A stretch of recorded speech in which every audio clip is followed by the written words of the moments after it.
Godfrey Mchungu yuko hapa, Samson Charles pia yupo, na hii tunakwenda mpaka 3 kamili za asubuhi. Bwana Mchungu, shwari kama kawaida? Mambo yanakwenda? Jumatano leo. Tunaendelea kuhesabu siku zile za kwenye uchaguzi. Waki ngapi? 8 sasa hivi. Laki 7. Haya wagombea. Sasa bana, tutazame yaliyojiri kwenye Morning Express na ziko taarifa nyingi. Jana niliona taarifa ya rais mstaafu wa Faransa. Kwa na kesi yake ya muda mrefu, kahukumiwa, alikuwa hajaanza kifungo. Jana rasmi ameenda gerezani. Ameenda kuanza kutumikia miaka yake 5. Nicolas Sarkozy. Sarkozy miaka 5. Kifungo chake. Rais wa zamani wa Faransa Nicolas Sarkozy amekuwa rais wa kwanza wa zamani wa taifa hilo, wa taifa la Umoja wa Ulaya kufungwa jela baada ya kuanza rasmi jana kutumikia kifungo chake. Jana nimeona video mbalimbali wakati anatoka nyumbani kwake na mkewe na familia yake, na wananchi wakiwa nje wakimpungia kwamba sasa mheshimiwa kwa heri. Waandishi wa shirika waandishi mbalimbali jana walishuhudia Sarkozy mwenye umri wa miaka 70 akiondoka nyumbani kwake asubuhi, baada ya muda mfupi akaingia katika gereza la Sante lililopo mjini Paris akisindikizwa na maafisa wa polisi. Sarkozy anatumikia kifungo cha miaka 5 jela. Mawakili wake wamesema wamewasilisha ombi la kutaka kuachiwa kwake. Sarkozy aliyeongoza Ufaransa kutoka mwaka 2007 hadi 2012, mwezi uliopita alipatikana na hatia ya kutafuta ufadhili wa kampeni kutoka kwa kiongozi wa zamani wa Libya Muammar Gaddafi katika uchaguzi ambao alishinda. Wafuasi wake kadhaa walikuwa nje ya makazi yake mapema kabisa, baadhi yao wakiwa wamebeba mabango yenye picha yake. Sarkozy sasa ndiye kiongozi wa kwanza wa Ufaransa kufungwa jela tangu Rais Philippe Pétain ambaye alishirikiana na utawala wa Kinazi. Pétain alifungwa jela baada ya vita vikuu vya pili vya dunia. Sarkozy ndani miaka 5. Lakini cha kusikitisha hapo ni kwamba kesi yake inatajwa aliongwa au alifadhiliwa na Kanali Muammar Gaddafi wa Libya.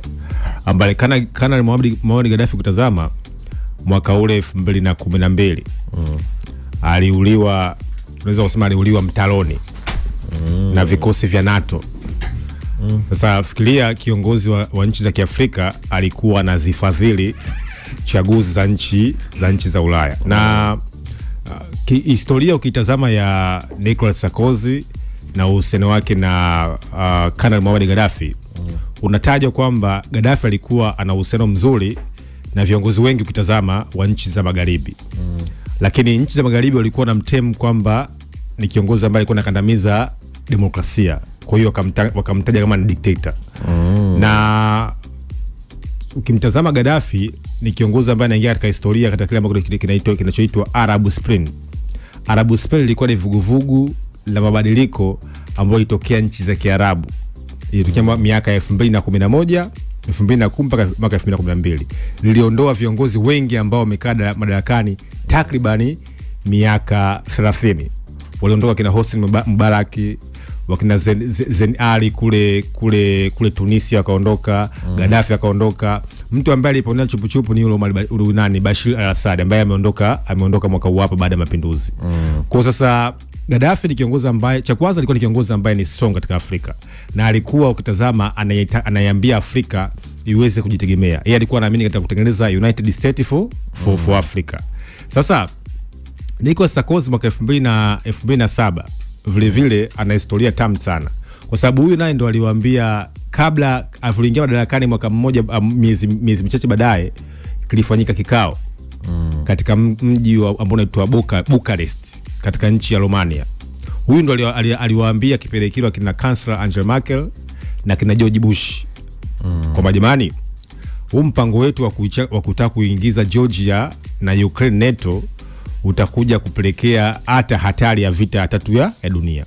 Sasa baada ya uchunguzi mkubwa ambao ulikuwa unafanyika muda mrefu, na yeye kimsingi alikuwa anapinga mashtaka kwamba yeye ufadhili wake hajaongwa wala kufadhiliwa na Kanali Muammar Gaddafi. Wengine wamtazama kwamba inawezekanaje wewe kama kiongozi, ilitaja kwamba Gaddafi anatakiwa atoe pesa ili kwa lengo asiweze kushtakiwa kwa yale mambo ambayo anataja kwamba ilikuwa inakandamiza haki za binadamu. Na Gaddafi alitakiwa apelekwe ICC, kwa maana International Criminal Court, mahakama ya kimataifa ya haki za jinai. Lakini inatajwa kwamba Sarkozy alimtaka bwana Gaddafi atoe hera. Sawa, atoe fedha. Kwa lengo sasa aweze kumtetea kwa wakubwa wenzake atakulezo mahakama za kimataifa. Kwa uchunguzi umepatikana katika nchi ya Ufaransa na imemtaka kwamba aweze kwenda kutumikia kifungo jela. Lakini ukitazama anaenda kusoma vitabu, na inashangaza, unajua viongozi wengi ambao ni jela waenda kusoma vitabu. Hitler aliandika kitabu akiwa jela.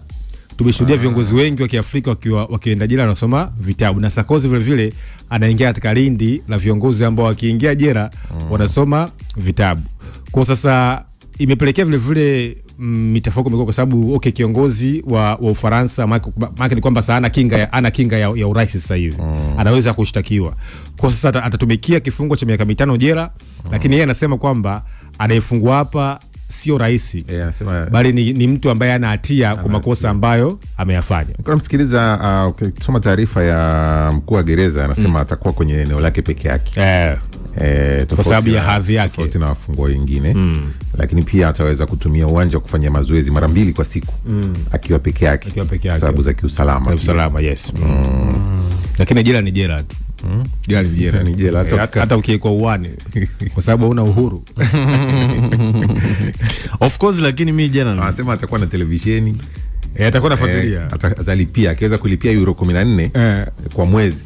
Anaweza pia kuwa na simu.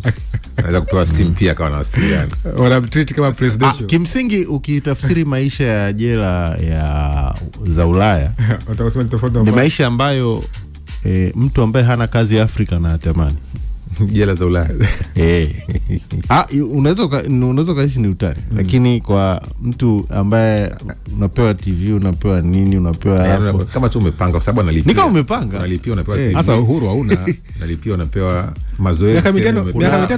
Kuna mtu asiye na uhakika wa kula hana uhuru zaidi. Mtu asiye na uhakika wa ulinzi. Hivi unajua ni bora kwa mfano utembee, sawa, una uhakika kula mlo mmoja kuliko unaweka kula milo 3 afu unapangiwa nini cha kufanya. Uwanja wa mazoezi bure upo, kiusalama analindwa.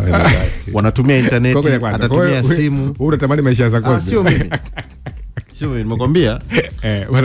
Kuna mimi sijakwambia natamani. Mimi na maisha yangu hapa Tanzania mazuri tu. Ila ni maisha fulani sio ya just tumeshaamini kwamba gerezani ni sehemu ya kwenda kupata mateso fulani, upate uchungu, kutoka usirudie. Unajua ndio maana hata Zanzibar wanaita chuo. Nalipia wifi mjomba gerezani. Sawa. Na magereza wenzetu wana sheria kabisa zile za kindoa. Wanatambua kabisa kuna haki hiyo. Haki za kindoa. Haki ya faragha. Sasa mtu unakaa unaangalia series unayotaka. Alafu ambacho nakikosa ni kwa nyumbani kwake. Akumbuka haki zake kwa mfano za kiafya ni kubwa sana. Uchunguzi wa kiafya. Ni rais huyo mstari. Umeelewa bwana? Kuna faragha zake zingine. Sawa. Hiyo inaweza sio big story. Lakini big story ni kwamba ni namna wenzetu ambavyo wako serious katika kusimamia maadili ya watumishi wa umma. Huyu ni kiongozi, ni rais mstaafu. Kile amekwenda jela. Watu wamekomaa naye hiyo kesi, wamechunguza. Unajua nilikuwa naliona taifa la China kama ndo taifa liko serious sana katika hilo eneo. Na kuhakikisha viongozi wake. Juzi hapo waziri wa ulinzi China walimwengua. Baada ya kubainika kwamba alichukua rushwa fulani. Na mataifa yote yaliyoendelea mchungu dunia hii tunazungumza. Taifa ambalo halijapiga hatua katika kudhibiti rushwa sio rahisi kuendelea. Kwani maendeleo nafikiri ni ya kila mtu. Yaani uwezo ukaendelea. Yaani hujadhibiti rushwa, yani wewe utatupiga bla bla tu. Tafsiri ya maendeleo kwa wale ukiona wenzako wanaendelea, kwa mfano kuna level tu kawaida. Kama kuna watu wanapiga hatua kuliko unyamake, ni kwamba kuna vitu zao nafanya nyinyi mfanye. Ni sahihi kabisa. Ni simple. Ni kuna vitu ambavyo kuna uchumi zao nafanya nyinyi mfanye. Na ndio maana tutaendelea kufananishwa kwa mfano mataifa yanayoendelea na nchi za Ulaya, kwa sababu uchawi ni mmoja tu. Cha kwanza kuna udhibiti wa fedha matumizi ya fedha za umma.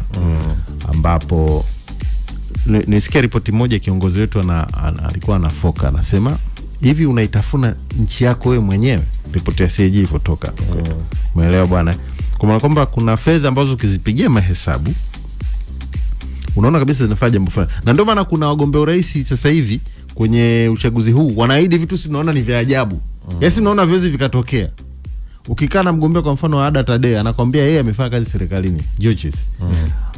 Amefanya kazi serikalini. Anakwambia anajua kiasi cha fedha zinazoingia. Kwa hiyo akiahidi elimu bure na wewe mwanafunzi akimaliza anaweza akampa mtaji, anamaanisha. Sasa kwa kuwa ni kama tujazoezwa hivi, yani kama mnaona hakuna hela, yani unajua miujiza hivi. Morning Express. Kwingineko bwana, Japani imepata waziri mkuu wa kwanza mwanamke.